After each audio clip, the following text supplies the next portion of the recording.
Okay. Antiderivatives are the opposite of derivatives. So everything that we've learned, we're going to do the opposite of it now. Sorry? X thing? Yes, it is. Those things. Okay, so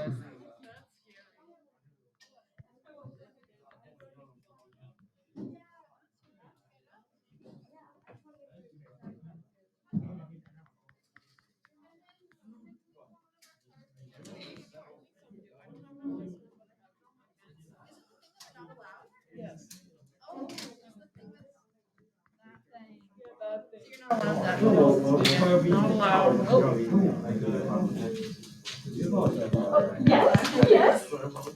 a whole playlist made for David.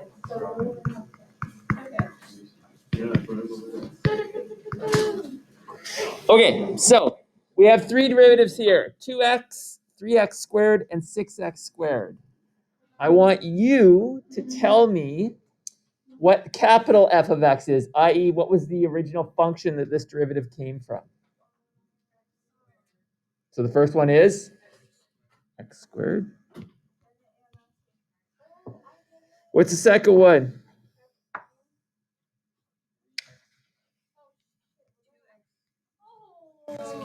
X cubed. What's the third one? Sorry?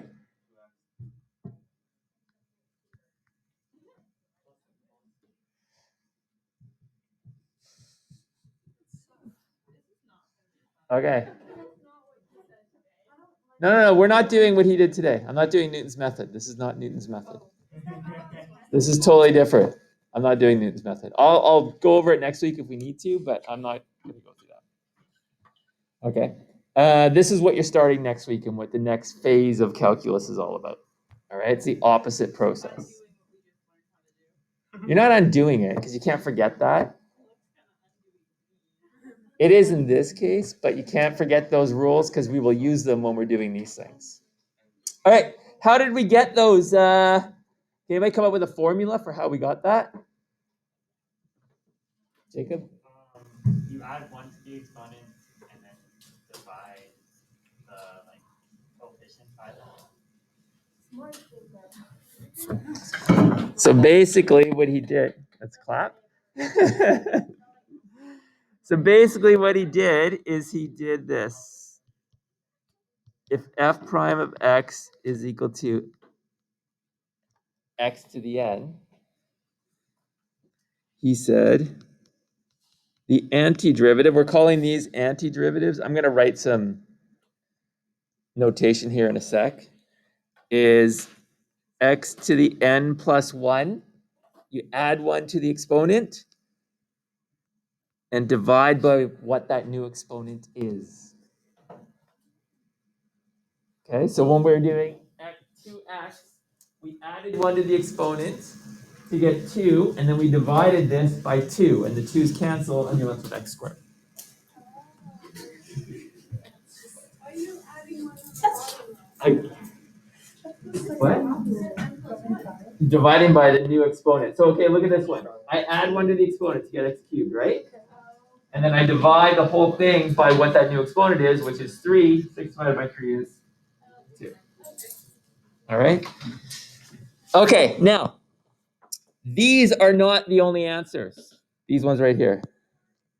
There's actually an infinite amount of answers because if I go plus 1 and then said, what's the derivative of x squared plus 1? 2x. If I said it was plus 2, what's the derivative of x squared plus 2? Same thing. If I said it was plus 3, plus 4, minus 1, minus whatever. So if it's a constant on the end, it doesn't matter, right? So what we would write is instead of writing a number, we would just say plus c, plus some constant. So each one of these is plus c.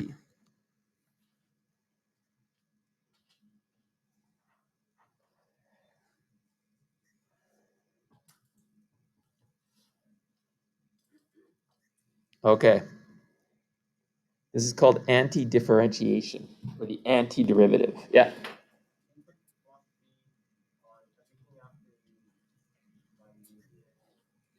Yes. Okay. So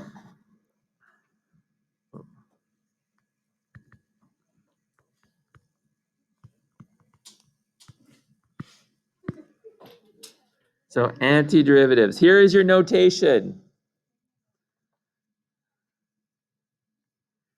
Little wavy line thing. You will learn why that is a wavy line thing. It comes from an S for some, but we'll learn why that is later on.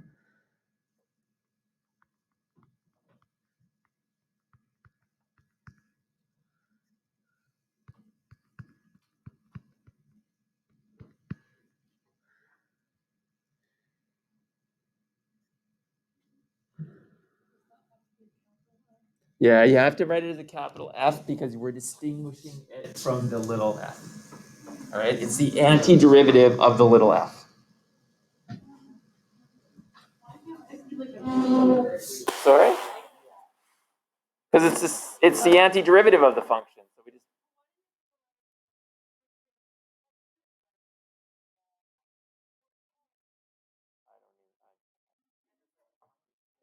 yeah, I don't know what to say to that.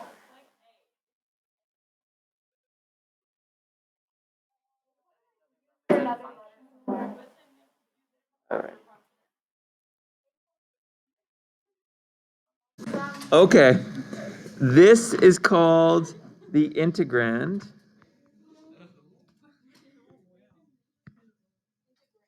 Integrand. The dx, I'll show you this in different colors. This is the variable of integration. So just like we derive with respect to x, we are integrating with respect to x. Because if you go on in math, you can get what are called like triple integrals with 3 variables, and then you would have 3 variables of integration. Okay? So that's why we have to have this certain notation. Okay? But you don't need to worry about any of that stuff right now. This is the antiderivative, capital F.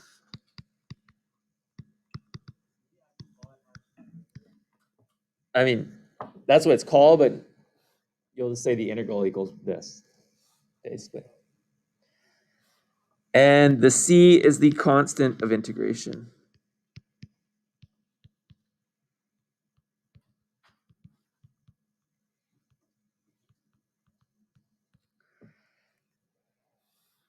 What time does class end?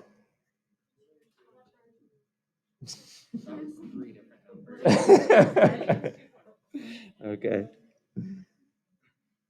Okay. So here we go, peoples. This is like the beginning of derivatives when we just would practice doing derivatives. Aren't you excited? Kindergarten? It's kindergarten calculus. Is that what he calls it?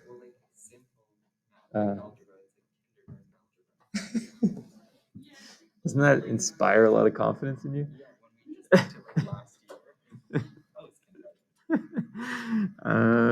Okay.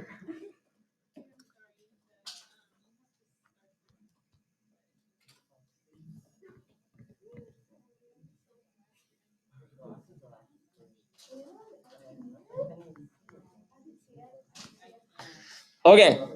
The integral of 0 with respect to x. So this is a 0. Can you make your zeros all long? Looks like soda. Yeah, it looks like soda. Sodix? I see soda. I see Joda. Okay. So basically what I'm saying is what derivative of what will give you 0? A constant. So what do I write here? C. That's it. So every time. No? Mine just another question. The F, like, does it say what is that? Integrand. Integrand.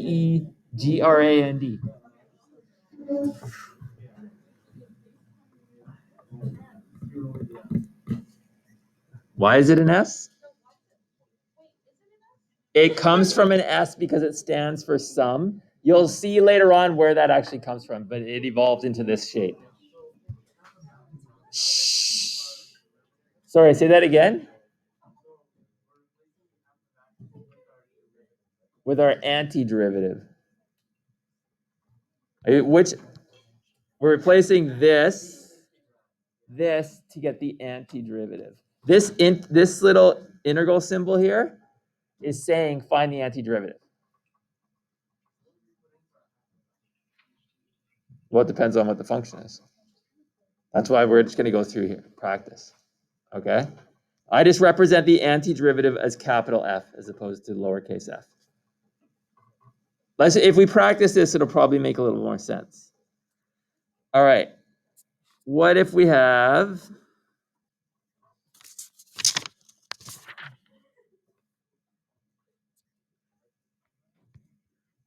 the integral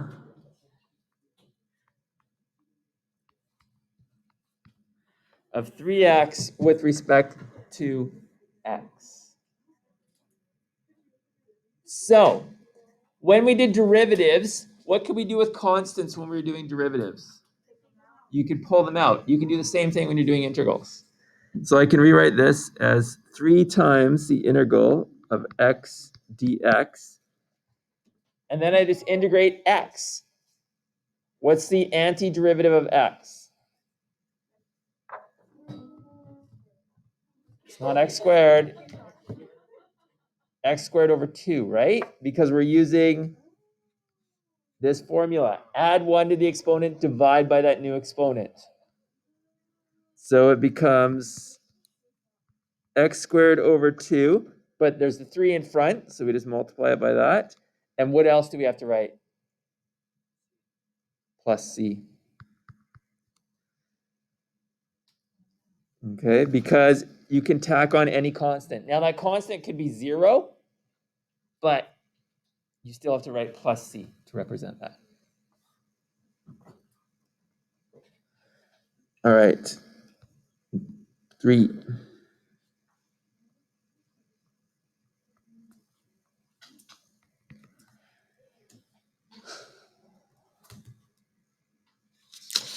The integral of root x dx. So, like derivatives, do we like roots? What do we want? Half? You just want half? An exponent? Okay. Okay. So now you got to be good at fractions, people. So, aha. It's like dy dx, like in the last unit, kind of. Yes, it is. Because later on we'll look at differential equations, which is where it comes from. Yeah. Okay. What's a half plus 1? Don't give it to me as a decimal. So I get x to the 3 over 2. What do I divide by? But that looks ugly. So what is the answer?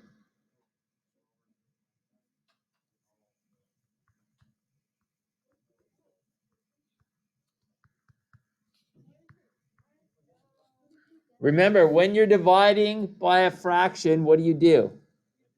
You flip and multiply, right? So that's why it's 2/3. And then you add c. How would you check your answer? You derive it, and you should get back the original, right? So you can always check your answer.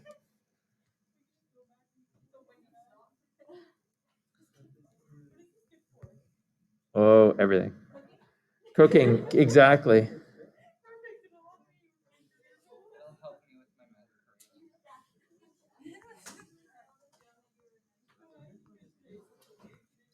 All right. Integral of sine x dx, the antiderivative of sine. It's negative cosine because the derivative of cosine is negative sine. So this is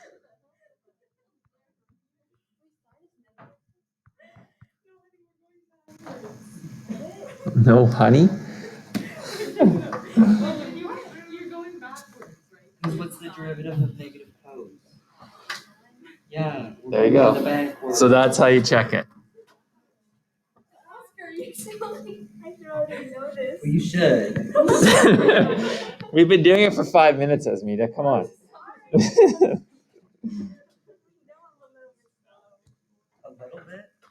Very. Wow. Okay, the integral of dx. What's this?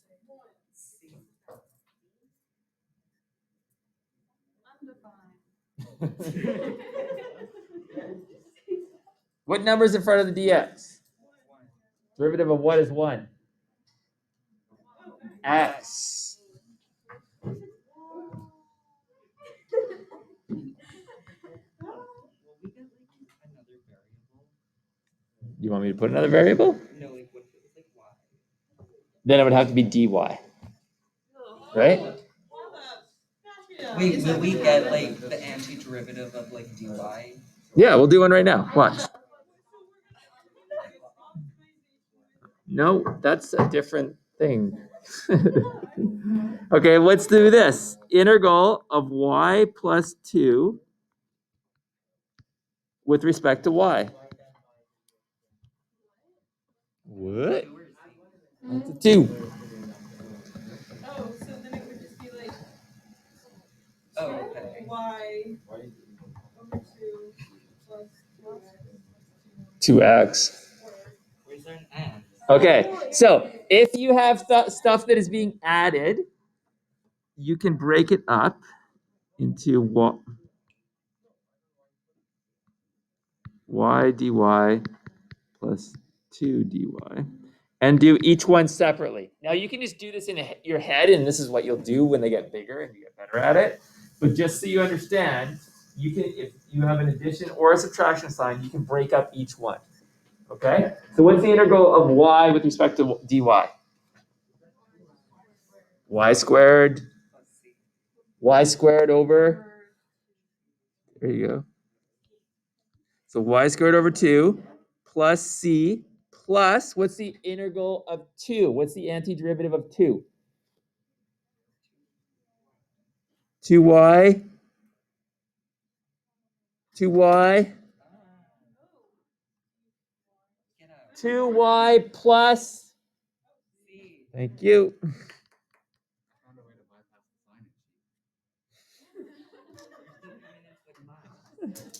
What's a constant plus a constant? Or Constant 2.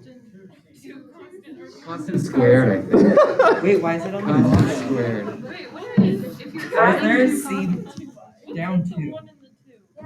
Yeah. okay, whoa, hang on. That's constant 1 plus constant 2 is, Constant 3. or just a constant. We don't know what it is. We don't care what it is. We don't know what it is, so just put C. I just put 1s and 2s to distinguish them, okay? But if you add a constant and a constant, you just get a constant. So the shortcut is to look at this here and just go, the integral of y is y squared over 2. The integral of 2 is 2y, and then just tack on a plus c and you're done. Okay? So what if I give you this? Well, that you're not going to see that. That's a calculus of a single variable.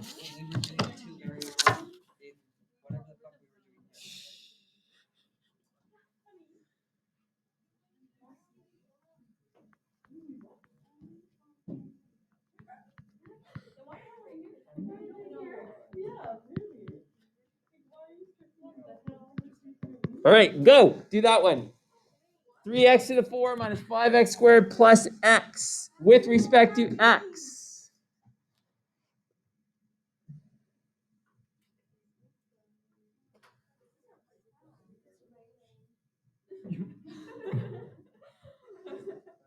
Best and the brightest in this class. I mean, no. We're stupid dumb. We're dumb smart. I mean, some of us are smart. But most of us dumb smart. On a break, sweetheart. All right, what's the answer? Do we know?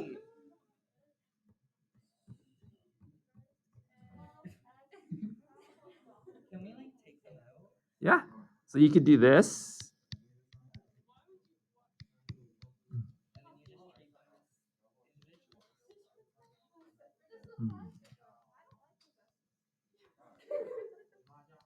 You could do that. I mean, you don't have to. You'll get to the point where you just do that in your head. Okay? Don't worry. But let's do each one. So you can break them all up into separate integrals and pull the constant out. Okay? So what's the integral or the antiderivative of x to the 4?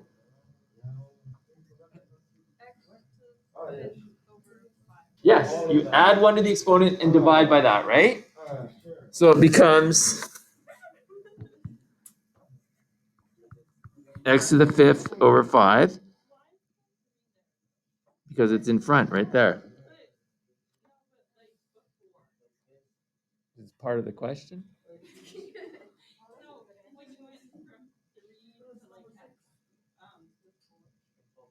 I just pulled the constant out, right? Because it's only in front of the x, 4. There's a 5 in front of this one and a 1 there. All right, what's the antiderivative of x squared? One sec. X cubed over 3. What's the antiderivative of x? What do I have to remember to tack on? Oops. Yeah. No. I just wanted to show you that you don't need to do that because they're all going to add to some constant.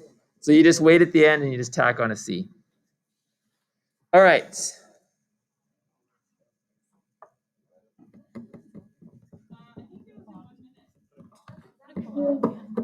Always put a car.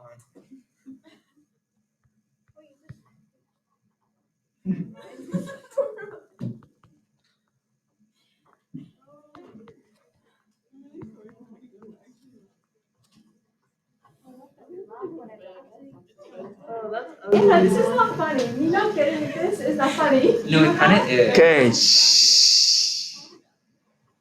X plus 1 over root x. Looks like nothing that we've done before. Can we like flip it up? Ooh. Can we do like time plus negative? So, you're sort of right. You're very close. Basically, if you have a single denominator like this, a single term, split it up to both. So we can rewrite it like x over, and I'm going to get rid of the radical and write it as a fraction. And I can break those up, right? We'll simplify them first. So what does the first one simplify to? What do you do with the exponents if you're dividing? Sorry? You subtract them. What's 1 minus a half? A half, right? So I get the integral of x to the half plus the other one I can flip up like that.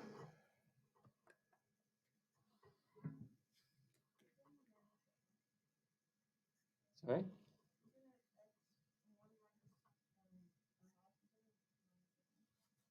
No, because it's 1 minus 0.5, so it's just 0.5. And then the other one we flip up, and then we just use our rule. Add 1 to the exponent, divide by that new exponent. So what's a half plus 1?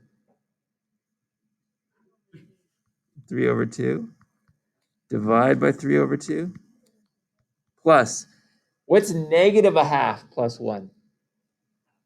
A half. Divide by a half. We'll tack on a plus c. We should clean it up to get what?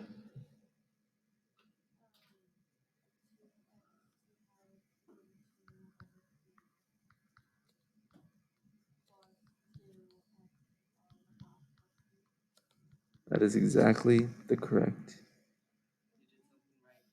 answer. Okay. Is that okay? All right. Just rewrite them as separate terms. So you can pull constants out, add 1 to the exponent, divide by whatever that number is. 251 numbers 11 to 25, please. Odd. Homework. Yep.